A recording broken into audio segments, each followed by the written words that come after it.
Welcome back. I hope you had a wonderful weekend. And here we are, July 18th, 2016. We're starting the fourth week of our Greek mythology course. Be very pleased and proud of yourself for having gotten that far. And we now are turning today, in the first of our two videos, to our final of the three tragic playwrights, Sophocles. It's possible that you have read Sophocles before, because you may have had Oedipus the King perhaps assigned to you in a high school English class. Maybe at that time it might have been a very interesting story, but maybe you didn't quite understand it, or didn't know what the teacher was talking about, didn't understand what Greek tragedy was about, any number of things. So I hope that your chance to revisit Sophocles in the context of this class has been a meaningful one as you read Oedipus the King and Antigone. Before we talk about Sophocles, please pause your video and make sure that you have opened handout number 3, which is the handout attached to the schedule unit for today. Please have that out so that you'll be able to follow along in that handout as I describe Sophocles. Please pause your video. Okay, are you ready? Do you have the handout open? Let's begin. Sophocles was in fact the oldest of the three tragic playwrights, and I decided that for today I will write in the dates so that you can be rather surprised at how long he lived. One moment.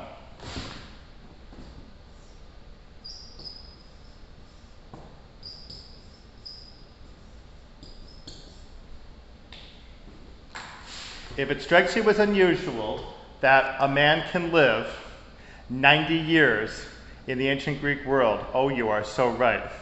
This was extraordinary for anybody to live that long. So much so that we have a story that his son, who was in his 70s, brought Sophocles to court to declare him incompetent so that he could inherit his estate. Sophocles responded only by reading out loud to the jury his Oedipus at Colonus. The play obviously was a complete masterpiece, and the case was dismissed, naturally. Probably the story is apocryphal, but still a very amusing one to show how Sophocles lived much longer than anybody could possibly have expected. He had really quite a multi-faceted and varied life, and really one of the most successful ones that the Athenians could be proud of.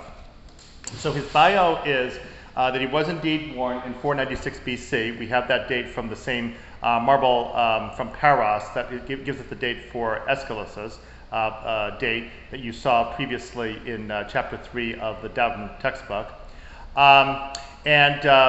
We do know that he was active in politics and apparently very close to the head guy Pericles, whom you're going to be hearing more about in today's video and tomorrow's video on Athenian history.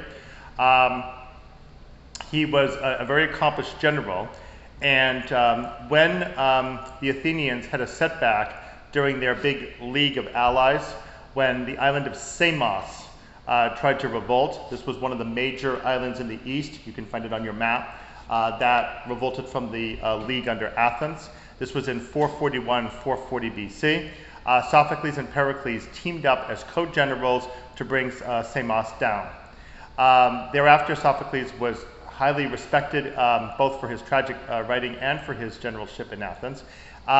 Much later in his life, when the Athenians suffered a terrible disaster on the island of Sicily during the big war with Sparta, Sophocles was one of several advisors who told the Athenians that they should appoint a special council referred to as symbouloi that would oversee the legislation that was going to be brought to the assembly. The problem before had been that any old person, like a general, could come to the assembly and say, do this, do this, do this, do this, and if the assembly voted for it, that was it. It went through. So that could mean that faulty policy could get through the assembly and become law without any check to be sure that a mistake had not been made, as apparently was the case with the big Sicilian expedition, as you'll hear about in tomorrow's video on the Peloponnesian War. So Sophocles was suggesting that there be a council be in place to help prevent that type of error. Unfortunately, Sophocles' suggestion went too far, it turns out, because a rebellion overthrowing the Athenian government happened as a result. Probably not Sophocles' fault, though, but that suggestion ended up having that effect. So Sophocles also ended up with a hero cult in his honor after his death. He was in fact a priest of Asclepius and apparently had a snake at his house, very appropriate for Asclepius. And he had the reputation of being a very nice person. In Aristophanes' Frogs, when Dionysus talks to his half-brother Hercules about how to get down to the underworld, Hercules says, "Why do you want to go there?" Dionysus says, "Well, I want to bring Euripides back." Euripides? He's so awful. Why not bring back Sophocles? Sophocles is a really genuinely good poet. And Dionysus says, "But no. I need somebody who's going to be a troublemaker. I don't want Sophocles. Sophocles is a nice guy. I can't have a nice guy. I have to have somebody who's going to stick it to the Athenians." So that's how we know that Sophocles had the reputation of being very mild-mannered in life. He actually outlived Euripides in 406 BC, and his final play dressed his chorus all up in rags as a tribute to Euripides. He himself died shortly thereafter in 406 BC. We once again have 7 works surviving of his, including the 2 that you read today, Oedipus the King and Antigone. Another one surviving is the 3rd play called Oedipus at Colonus, which is set in time in between these 2 plays that you read.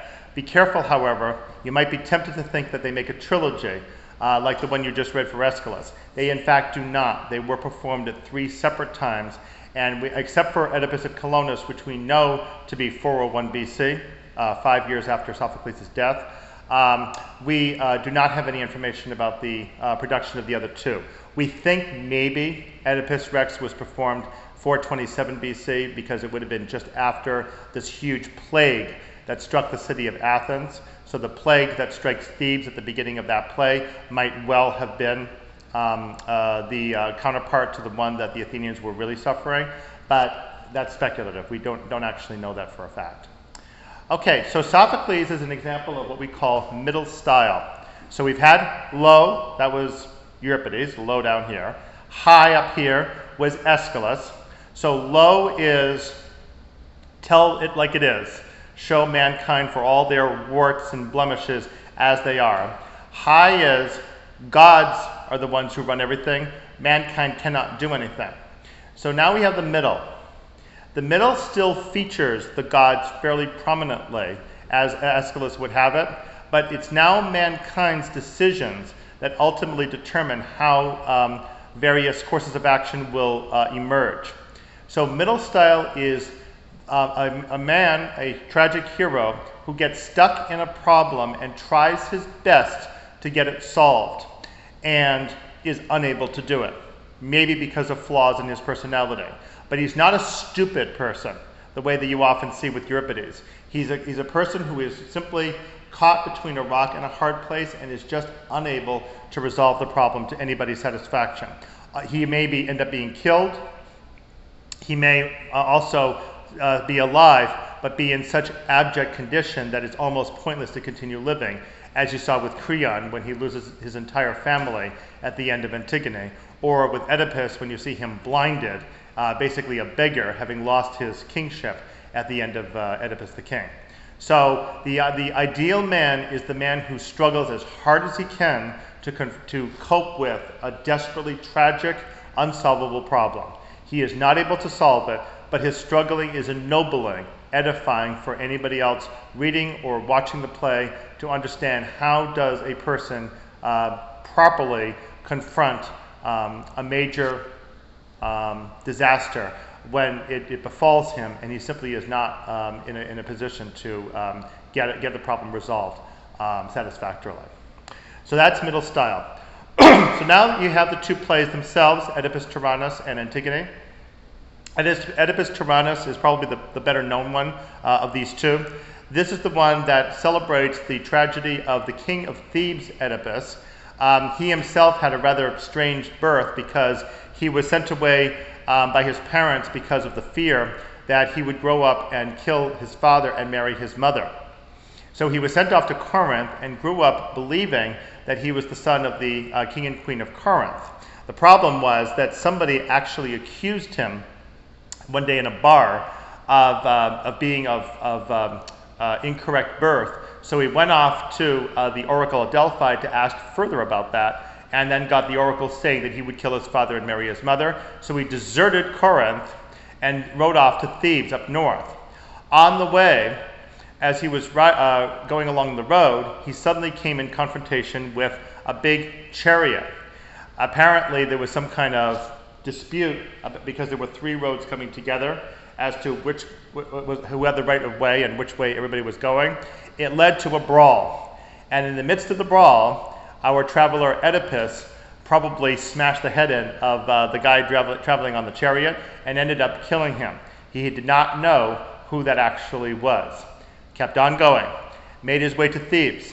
Thebes was at that point under the power of a monstrous sphinx, which is the big beast that with a lion's body that you see associated with the pyramids of Egypt. So the Sphinx had asked a riddle. The riddle, maybe you've heard, what walks on 4 legs as a baby, on 2 legs as adult, on 3 legs as a elderly man. Or the other way that it's often phrased is what walks on 4 legs in the morning, 2 legs at noon, and 3 legs at night. So however it's phrased. So it turns out that human is the answer to the riddle, because a human indeed walks as a baby, crawling, and then stands upright as a man, and then walks with a cane as an old man. So Oedipus solves the riddle, the Sphinx dies, and Oedipus becomes king of the city of Thebes, and then marries the queen, Jocasta. Interestingly, Jocasta is Oedipus's mother.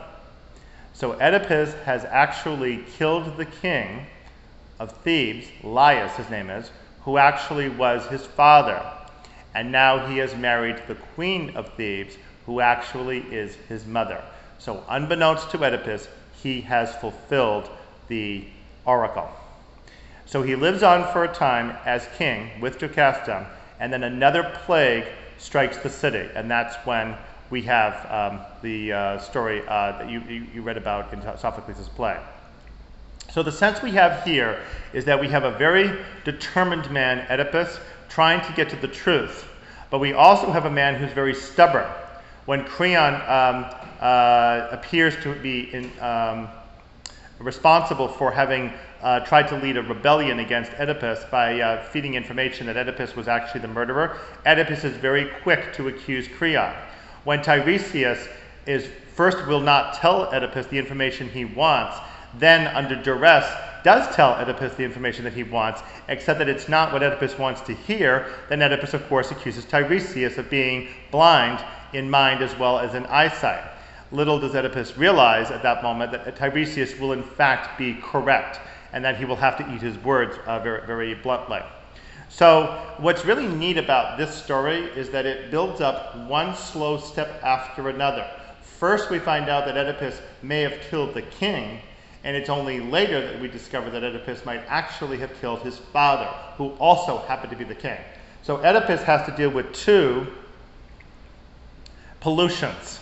The fact that he committed regicide, which means that he has to be exiled from the city to cleanse the city, and also that he committed parricide, not to mention that he also committed incest because he married his mother. So he has to essentially pay off all of those religious crimes altogether. And it's for that reason that he takes himself out of the city as opposed to committing suicide, because he does have to cleanse the city according to his own directive.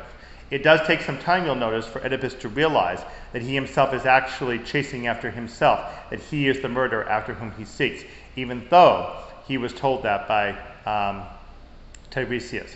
Notice that Jocasta learns the truth before Oedipus catches on, and that's why she so desperately tries to get him to stop the search, and when he will not, then she runs into the palace, and we discover soon after that she has hanged herself. She has committed suicide in her disgrace of having in fact married her son.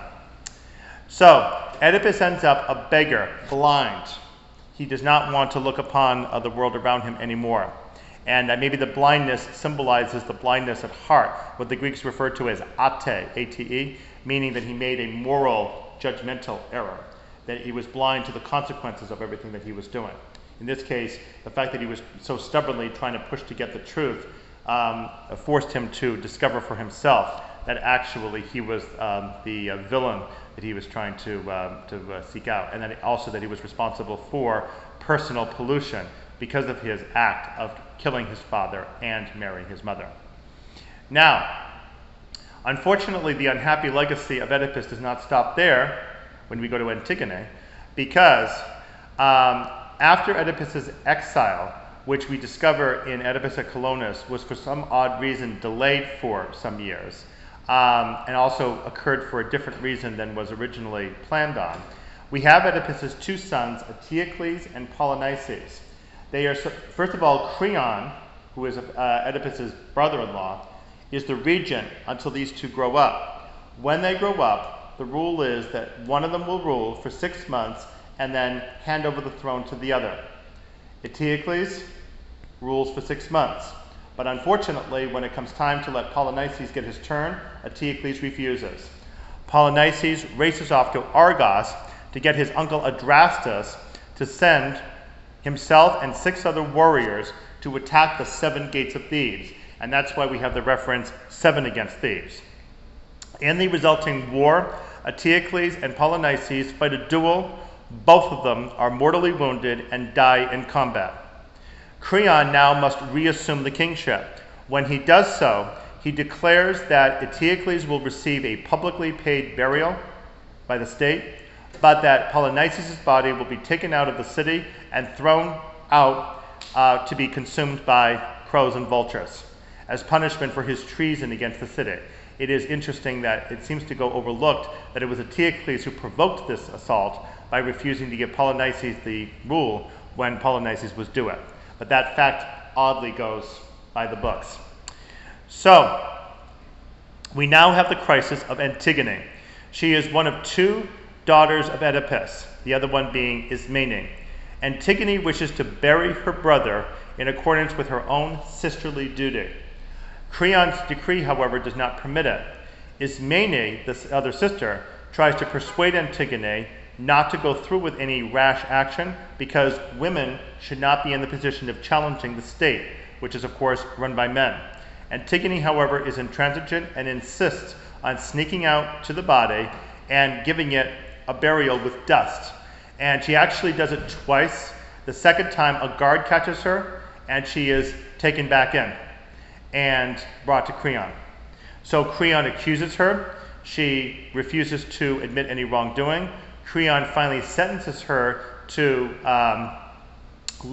spend out her remaining life trapped inside a cave that's blocked off. That is despite the fact that Creon has a son named Haemon, who is betrothed to Antigone.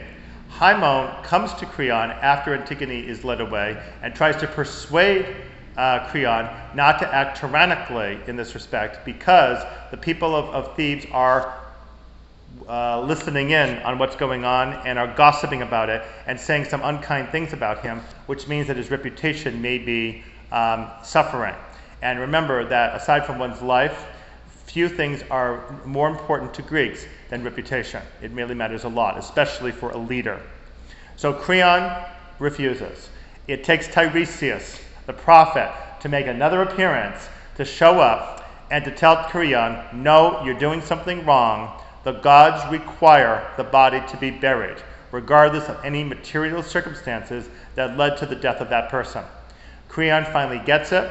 He goes off to bury the body of Polynices, and now, because it's understood that Antigone really had not committed a crime, it's now necessary to release her. He now goes to the cave to release her, and sadly, she has hanged herself with the veil that she had received as a bride-to-be. Haemon is so furious that he tries to attack his father Creon when they're all together in the cave investigating. And then after he misses trying to kill Creon, he ends up killing himself suicidally. And when Eurydice, Creon's wife, hears about this back at Thebes, she also goes and hangs herself. And so Creon ends up losing everybody in the family. He loses himself, in a sense not by life, but by the fact that he basically is a disgraced leader. And he loses his wife Eurydice and his niece Antigone. and his son Haemon all together. So essentially, these two plays really are obviously about many things, but really about what happens with loss when a ruling figure is confronted with a circumstance that's tragic and is going to result in inextricable loss. Oedipus loses his prestige and kingdom, and then in turn, Creon loses his. So tragedy is often very human this way because it explores what happens when somebody confronts a circumstance in which something that is dear, something that is essential, something that is necessary, something that provides reputation, power, that thing is going to be taken away with terrible consequences to follow. That will, of course, never be undone. And so that concludes Sophocles. We're now going to turn in our second video to a continuation of the history of Athens. We're going to look at the period between the Persian Wars and the Peloponnesian Wars with Sparta, including the run-up for what actually started the Peloponnesian Wars. Okay, we'll see you here for the second video for July 18th.